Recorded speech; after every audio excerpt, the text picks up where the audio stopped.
Kita jawab adzan dulu. Allahu Akbar, Allahu Akbar.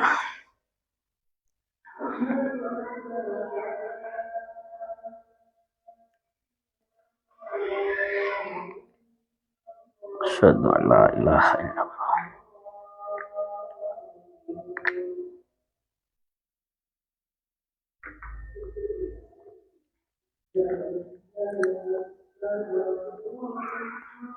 Asyhadu anna Muhammadar Rasulullah.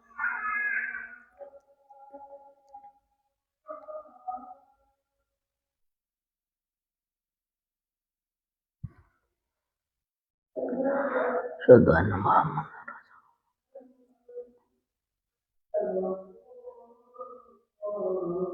Asyhadu anna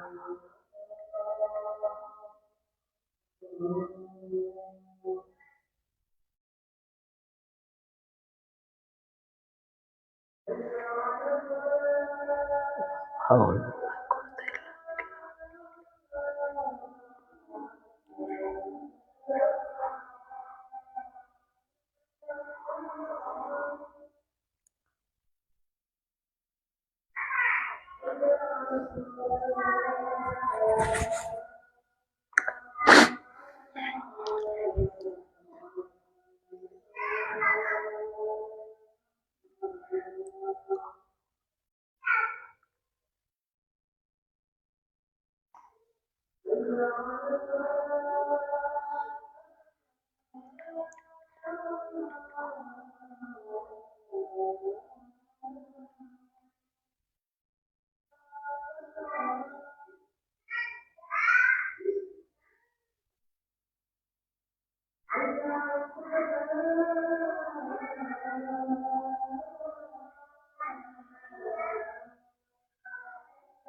Allahu Akbar.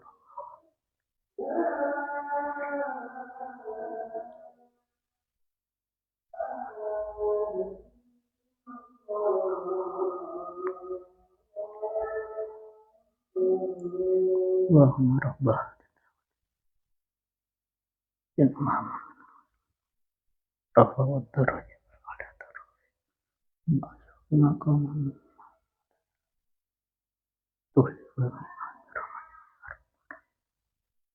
ketika mendengar adzan itu lalu kita khusyuk mau sholat, senang dengarnya itu. Dan ketika sampai ya Allahu Akbar, kita mengakukan Allah, bersaksi tiada Tuhan selain Allah dan Nabi Muhammad utusan Allah itu,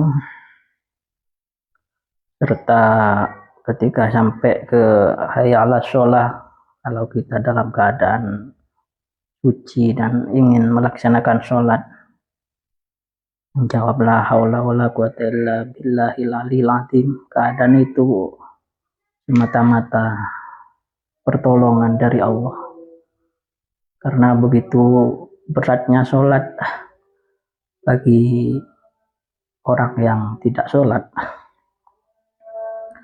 Orang yang sholat kadang juga berat untuk melangkah ke posisi siap sholat. Kan tetapi dalam keadaan kajian keilmuan, ada yang mengatakan kalau ngaji boleh ngaji terus, karena sama-sama pahala kan. Dan begitu indahnya ketika kita dalam posisi sudah mau melaksanakan salat hayya 'alal falah, kemenangan sudah di depan mata.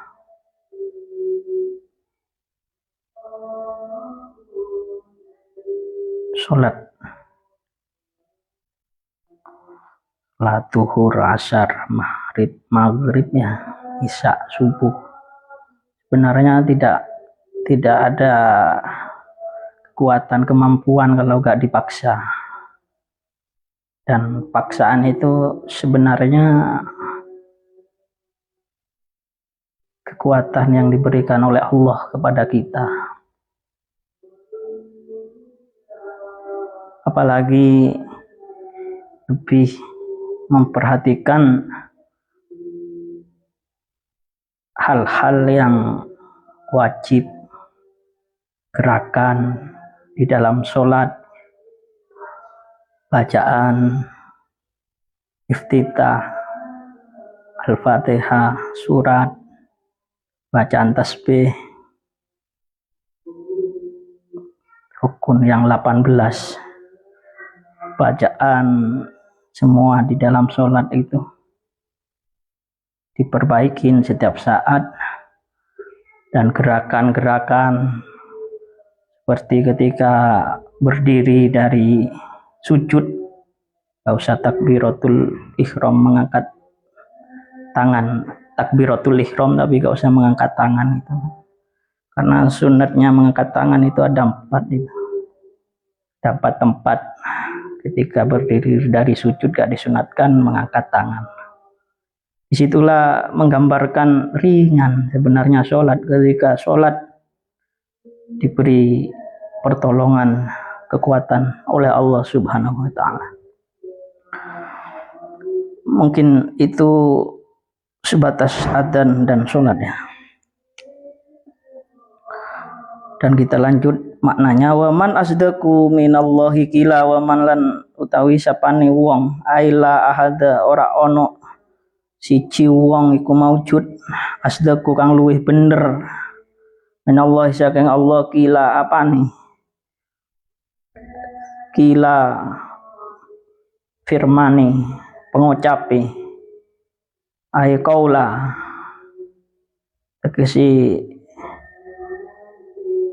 ucapannya setan.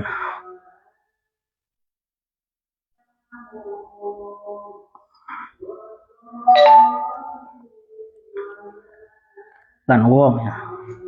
Sudah kita kaji. Kita intinya mengkaji, sekiranya kita fokus kepada tafsir Jalalain, karena kita diantari pemahaman untuk memahami ayat oleh Syekh Jalaluddin Asyuyuti di dalam kitab tafsir Jalalain ini. Artinya ada Al-Quran di sini dan juga ada penafsiran. Semoga dengan penafsiran itu jalan pemikiran kita dalam hal ini semakin kuat, semakin beriman kepada Allah. Di sini dijelaskan ayat Al-Qur'annya, sudah familiar ayat ini, bahwasanya yang tidak diampuni oleh Allah dosa menyekutukan Allah. Dan Allah akan mengampuni dosa-dosa selain syirik, menyekutukan Allah, tapi liman yasha, bagi orang yang dikehendaki oleh Allah. Artinya kalau tidak dikehendaki oleh Allah untuk mendapatkan ampunan, seseorang itu tidak akan mendapatkan ampunan.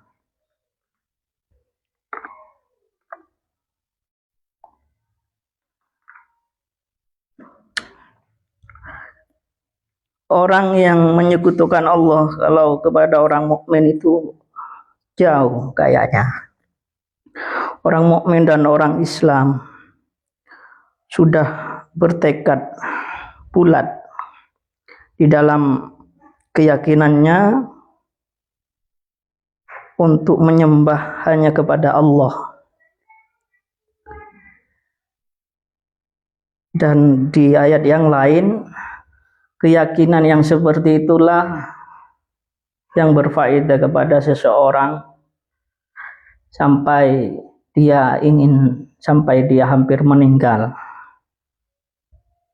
sampai dia dalam kuburan ke akhirat.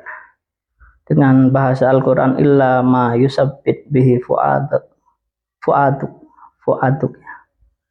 la ma yusabbit bihi fu'adaka. Fu'adak apa fu'ad? Artinya keimanan yang ada pada diri kita ini, pikiran, keyakinan, itulah yang bermanfaat, sangat bermanfaat. Illa ma yusabbit bihi fu'adak. Itulah yang dibawa. Dan orang Islam mempertahankan mati-matian keimanan itu. Artinya orang Islam sudah tidak percaya lagi selain kepada Allah. Orang Islam seumpamanya sukses, pasti tidak mengandalkan kesuksesan itu datang dari selain Allah.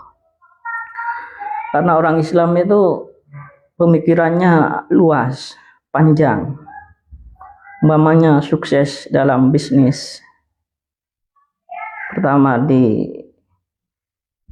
yang menciptakan dirinya, yang menciptakan bisnisnya.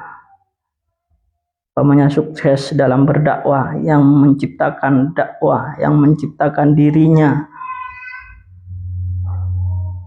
Sadar orang Islam itu Allah. Dan orang Islam tidak akan membalikkan fakta. Ketika sukses moro-moro melupakan Allah, tidak akan. Karena orang Islam, orang mukmin itu tahu ruginya ketika sedikit pun tidak lewat Nabi Muhammad SAW, tidak lewat Allah Subhanahu wa taala. Umpamanya bicara soal dunia, kekayaan, tidak ada orang Islam yang langsung lari dari Allah, langsung lari dari Nabi Muhammad SAW. Karena ruginya sudah direka-reka dengan pemikiran yang sangat panjang. Jika sekarang, jika masih melarat, lupa kepada Allah sebagai Tuhannya, itu rugi. Jika dalam keadaan menengah ke atas lupa kepada Allah sebagai Tuhannya, juga rugi, kata orang mukmin. Apalagi ketika sukses lupa kepada Allah, juga rugi. Karena hal itu tidak dicontohkan oleh leluhurnya orang mukmin, tidak dicontohkan oleh leluhurnya orang Muslim, dan juga tidak dicontohkan oleh Nabi Muhammad SAW. Jika sadar benar orang mukmin itu ingat kepada sumber kesuksesan itu ajaran Nabi Muhammad SAW, dan Nabi Muhammad itu hamba yang taat kepada Allah Subhanahu wa taala. Jadi kesimpulannya orang mukmin, orang Islam itu ingat hal itu. Jika keluar dari hal itu, bisa seperti orang yang tidak beriman ketika sukses, kesuksesannya lewat usahanya katanya. Ketika melaratnya karena agak dapat usaha katanya. Ketika dalam ekonomi menengah ke atas atau menengah ke bawah, selalu menyalahkan dirinya, kalau tidak selamat menyalahkan Tuhannya. Ini orang mukmin yang kurang benar. Yang benar orang mukmin itu selalu sadar diri bahwasanya kalau bersikap seperti itu konsekuensinya bisa kafir, bisa murtad, tidak berguna pekerjaan baik yang sejak kecil dikerjakan sejak balighah. Makanya kalau orang yang mukmin sungguhan, Islam sungguhan, sudah tidak berpikir menyembah selain Allah, ya nenek moyang, leluhur menyembah Allah semua, tetangga menyembah Allah semua, kiai-kiai menyembah Allah semua, santri-santri menyembah Allah semua, orang 1 miliar lebih menyembah Allah di dunia. Masa tidak mau menyembah Allah? Itulah orang mukmin yang paham ayat ini. Innallaha la yusyriku, innallaha la yaghfiru ayyusyraka bih.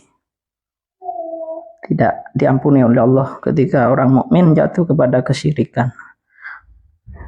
Selain orang mukmin, ya sudah, gak usah dibahas, juga gak diampuni. Wa yaghfiru ma duna dzalika liman yasha. Orang mukmin juga jangan gampang-gampang ketika minta ampunan langsung diampuni. Tetap menunggu kehendak Allah untuk diampuni apa tidak. Makanya dosa kita sehari-hari ini harus diistighfarin setiap hari. Umpamanya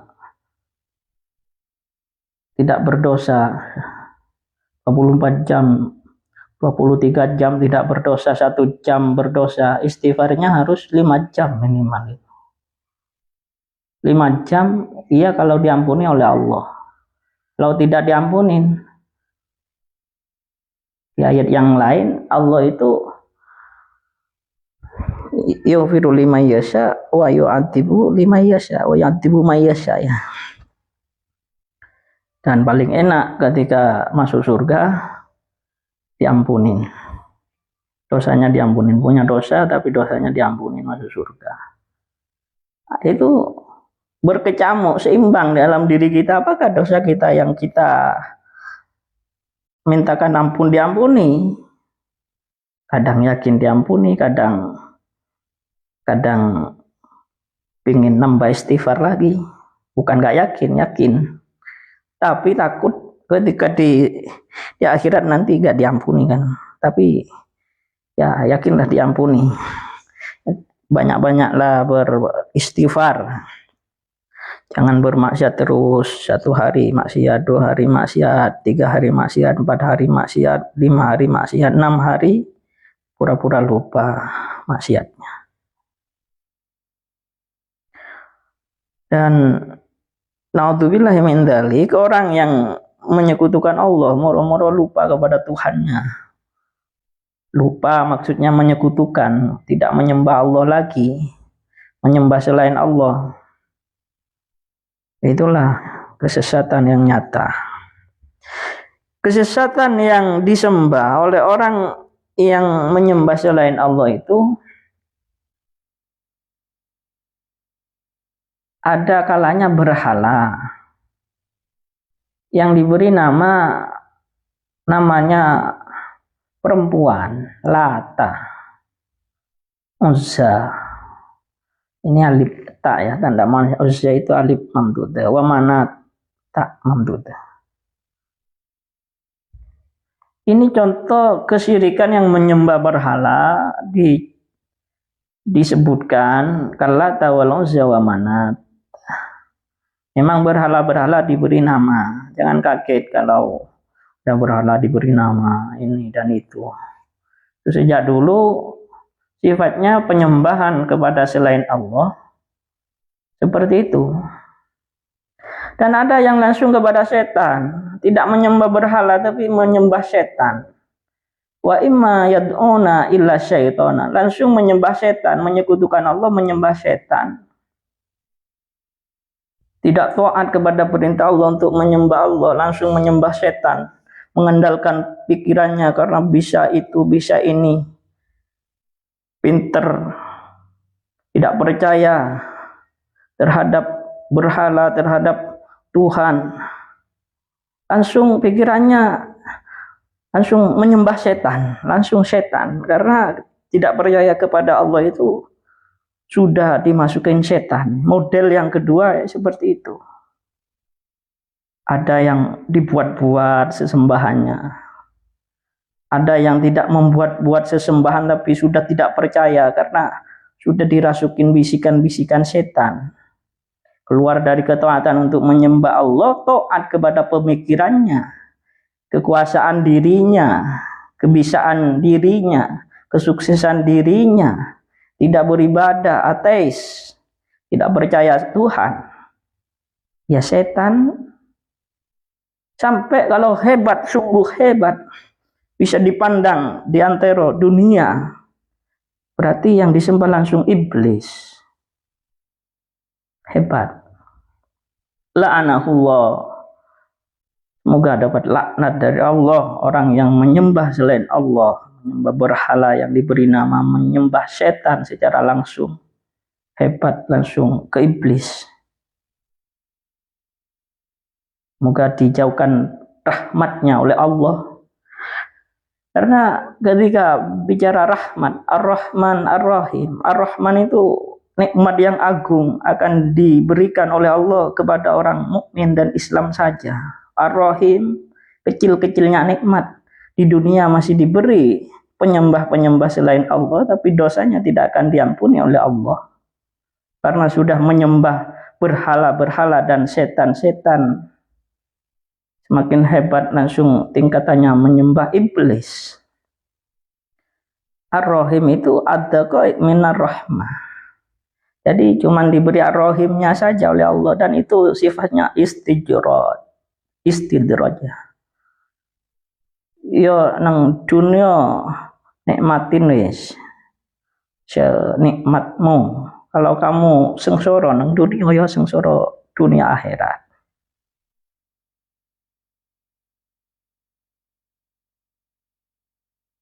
Ar-Rahim saja. Wa qala syaitan, di sini setan sudah berjanji la atahidanna, memang sebagian dari hamba Allah ini akan diambil alih oleh setan untuk taat kepada setan. Makanya di surah Al-Waqiah ketika menjelaskan surga, sulatum minal awwalin wa qalilum minal akhirin. Yang banyak masuk surga itu umat Nabi terdahulu. Umat Nabi terdahulu tidak sebanyak umatnya Nabi Muhammad. Masuk surga semua. Sulatum minal awwalin itu banyak masuk surga. Dan banyak juga yang nggak masuk, illa man aba itu. Ini sedikit lagi, bukan sedikit lagi. Saya tekankan lagi, ini catatan kaki dari saya, keterangan bukan tafsiran ya. Keterangan la tahidanna kalau dipaparkan seperti tadi itu menurut versi saya. Sulatu minal awalin wa qalilu minal akhirin, umatnya Nabi Muhammad ternyata masih yang beragama Islam itu 1 miliar lebih sekarang umat Islam yang mengaku Islam, dan semoga keislamannya membawa berkah dan akan banyak yang masuk Islam ke belakang itu. Dari umatnya Nabi Muhammad ini setan memang mengambil bagian, lajalanna li, bagian, karena ini iblis itu cuman gara-gara saya lebih baik dari kamu, mengatakan saya lebih baik dari kamu. Khalaqtani min nar wa khalaqtahu min tin. Adam itu kan diciptakan dari Nabi Adam ya, kata iblis itu. Adam itu diciptakan dari tanah, saya diciptakan dari api. Iblis salah persepsi. Lebih baik saya, kata iblis. Itulah ketika ada orang merasa lebih baik. Kalau iblis, ketika iblis merasa lebih baik dari Nabi Adam, berdampak tidak mau bersujud kepada Nabi Adam, disitulah sumber petaka bagi iblis. Iblis di surga dikeluarkan juga. Maka ini ada ayat juga seperti ini, dan inilah ayatnya. Sesumbar la tahidanna min ibadika nasiba mafruḍa walau dillannahum, dan akan disesatkan dengan bisikan-bisikan setan iblis. Setan itu anak buahnya.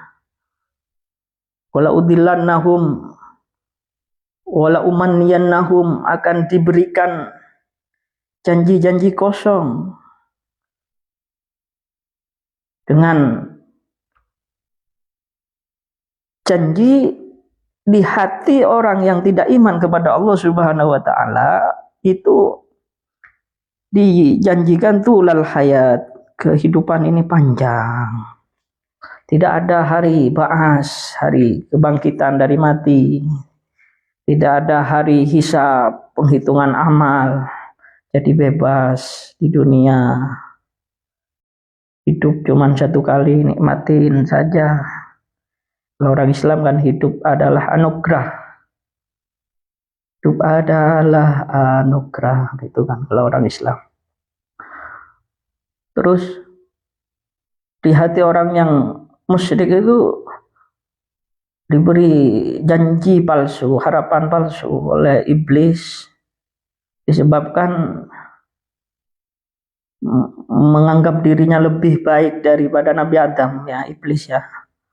Kalau Nabi Adam juga dikeluarkan dari surga karena Nabi Adam mempunyai satu kesalahan, memakan buah khuldi.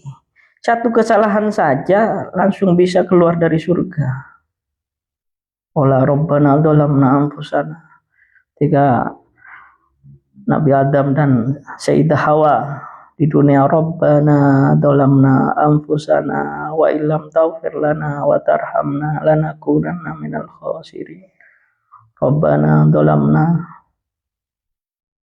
bisa membuat hati kita meleleh. Ucapan Nabi Adam dan Sayyidah Hawa ketika Rabbana dzalamna anfusana wa illam taghfir lana wa tarhamna lanakunanna minal khasirin. Juz 8 itu qala Rabbana dzalamna anfusana. Nabi Adam cuma salah satu. Salahnya Nabi Adam memakan buah khuldi itu. Itu gara-gara iblis dirinya sombong, menganggap lebih baik daripada Nabi Adam, disuruh sujud tidak sujud. Punya kesalahan, langsung diberi kehidupan di dunia, mustaqorrun itu bahasanya. Ternyata anak putih Adam akeh salahe maring Allah Subhanahu wa ta'ala, istighfari dengke, istighfari sedikit. Ya istighfar lah kalau lagi khusyuk, istighfar kepada Allah. Khusyuk lagi gak khusyuk, ya ingat dosanya. Jangan moro-moro lupa. Kalau foya-foya terus lupa, istighfar lupa. Ingat Nabi Adam itu cuma punya satu kesalahan saja dikeluarkan dari surga. Apakah tidak bertolak belakang dengan kesalahan kita terhadap syariat Allah kepada Allah? Kita ini banyak salahnya sampai ketika istighfar, pokoknya istighfar semoga diterima oleh Allah. Dan salahnya kita itu di dosa kecil, semoga dijauhkan dari dosa besar. Kita itu sebenarnya istighfar dalam keadaan perlu diistighfar. Kata guru saya, istighfarmu perlu diistighfari. Istighfari perlu diistighfari. Dan juga akan diperintahkan oleh setan ya setan saja. Kalau iblis itu kekuatan negatif yang sangat besar. Iblis ada, setan juga ada. Wala amurannahum, diperintahkan memotong telinga hewan. Wala yubattikunna, sungguh-sungguh memotong. Jadi sampelnya itu kehidupan di masa lampau sekarang juga berlaku ini. Karena dicari asbabul nuzulnya gak ada oleh saya. Wala amurannahum fala yubattikunna yuqatti'na adanal an'am. Tapi yang sampai memotong kuping hewan itu di bahair. Di sini gak ada, tapi wala udillannahum wala umanniyannahum masuk. Disesatkan sungguh oleh setan dan diberi bisikan hidup cuma satu kali, nikmatin saja. Beda dengan pandangan orang yang taat. Biasa orang taat dikuasain, jadi nanti kalau gak selamat jadi pengikut setan, matinya su'ul khotimah, kan begitu. Setan kan pinter. Setelah orang mau mati dihadirin oleh setan, perilakunya sudah banyak menyimpang dari syariat, kan begitu harapan setan.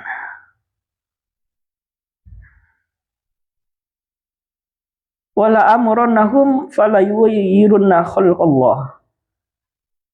Dan juga banyak sudah terjadi sekarang, diperintahkan oleh setan untuk merubah ciptaan Allah.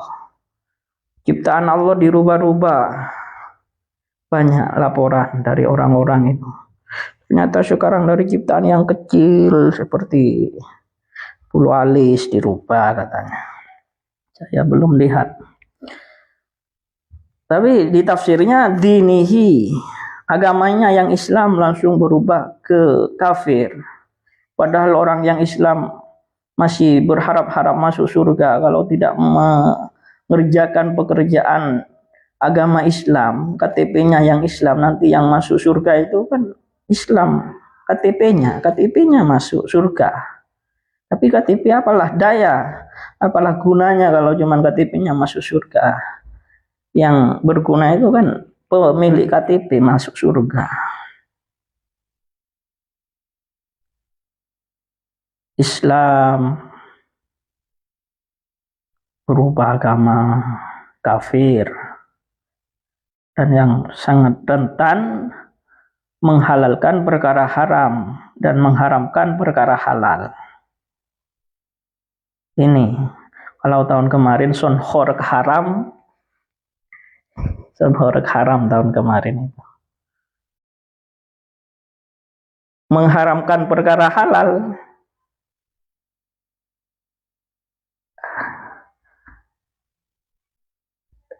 mengharamkan perkara halal. Banyak juga contohnya, tapi saya gak kebayang. Tahrima ma ahalla, mengharamkan perkara halal. Menikah, tidak mau menikah, padahal menikah itu halal. Dicoba dulu, padahal nyoba dulu haram, menghalalkan perkara haram berarti. Itulah. Wa may yattahidi syaitana waliya, ketika sudah down mengikuti perintah setan dan sampai matinya sul khotimah dirawi setan, setan nih teko muncul ikut setan, atau sebelum mati sudah koncuan ambil setan, gendaan ambil setan, berharap untuk ditolong oleh setan. Kibersiswa itu kan mabuk-mabukan, zina, tinggal dihukum salib. Datang setan, saya ingin menyelamatkanmu, terus iman, mati kafir, ya. Itu sampel yang dahulu oleh setan mau diterapkan kepada orang yang tidak banyak mendekatkan diri kepada Allah.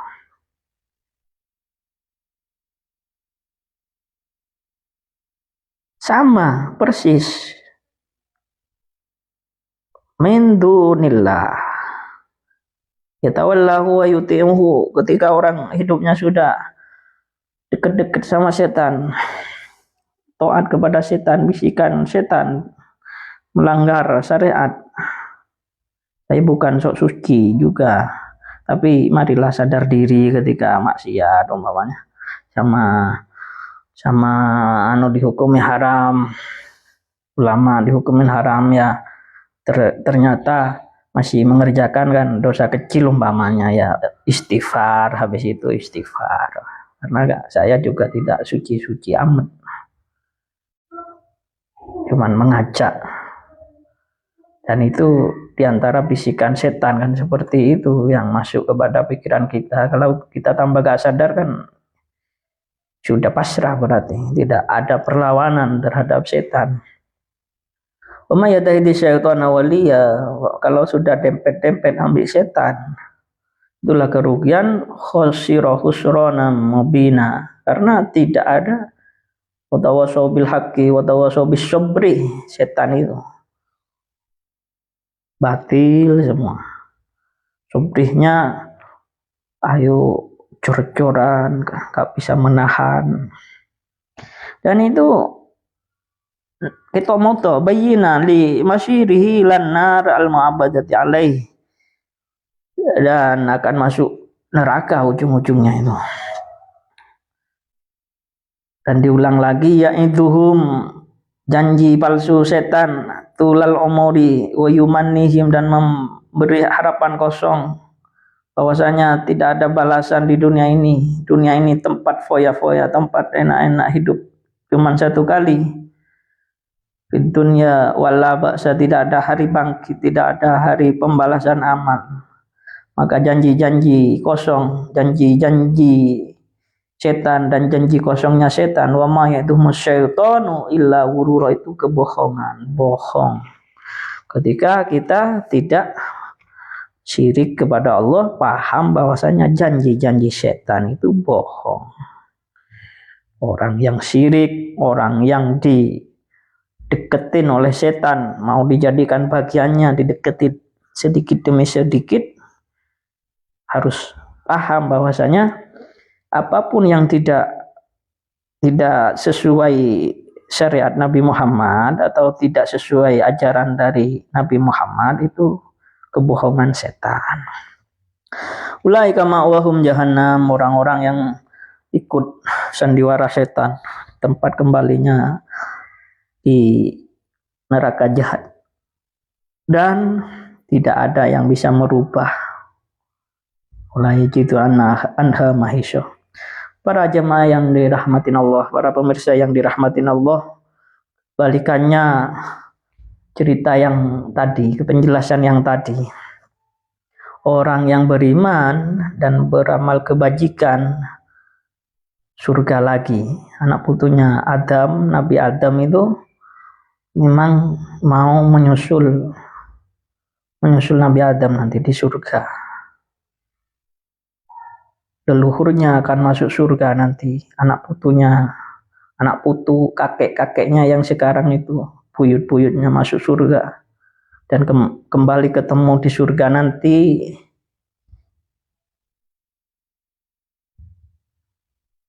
ketika keimanannya tidak digadenkan.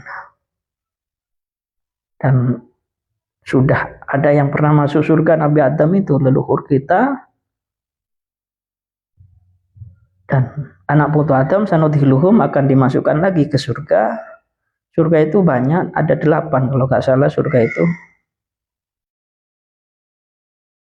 Berapa surga itu? Banyak. Jannat karena banyak, dan mengalir sungai-sungai, di bawahnya ada sungai susu, sungai Homer, sungai madu kalau nggak salah ya, di Isra mereknya Rasulullah itu, dan kekal di sana, masuk surga. Kita berharap masuk surga lah, enak-enaknya hidup di dunia. Ketika ingin BAB kan pasti cari toilet, kalau di surga sudah gak ada seperti itu. Mari kita tingkatkan ketaatan kepada Allah dan jagalah benar-benar keimanan kita, biar masuk kepada alladzina amanu. Familiar juga ayatnya, orang yang beriman dan beramal kebajikan dimasukkan surga, ini familiar. Dan orang musyrik ayatnya juga familiar, kalau musyrik. Tapi di tengah-tengah, sebelum orang itu musyrik atau ada orang musyrik, ada orang yang didekatin setan. Juga ada seperti itu di tengah-tengah itu. Diambil bagian, bisa syirik, bisa orang yang tidak syirik mau diambil bagian. Setan itu kan perampas. Dan ayat yang dibaca saya ini maha benar Allah atas firman-Nya. Tidak ada yang lebih benar dengan firman Allah dibanding firman Allah ini. Makanya taslim sudah. Kajiannya yaitu tadi, ayatnya sudah familiar, bahwasanya orang yang syirik kepada Allah, menyekutukan Allah ada dua macam. Ada yang masih menyembah berhala, berhalanya dibuat-buat sendiri dari pikirannya. Ada yang langsung dari setan, sudah gak percaya ke berhala, ke Tuhan, gak percaya, langsung kepada setan. Dan juga ada kesimpulannya orang yang sudah syirik, menyekutukan Allah, tidak percaya kepada Allah, menyembah selain Allah. Juga ada orang yang masih menyembah Allah, mau ditarik-tarik oleh setan untuk menjadi bagian dari setan. Ini janji setan terjadi sampai sekarang. Janji setan ini di mana-mana terjadi. Orang yang iman masih mau ditarik-tarik oleh setan untuk menjadi bagiannya dengan janji palsunya.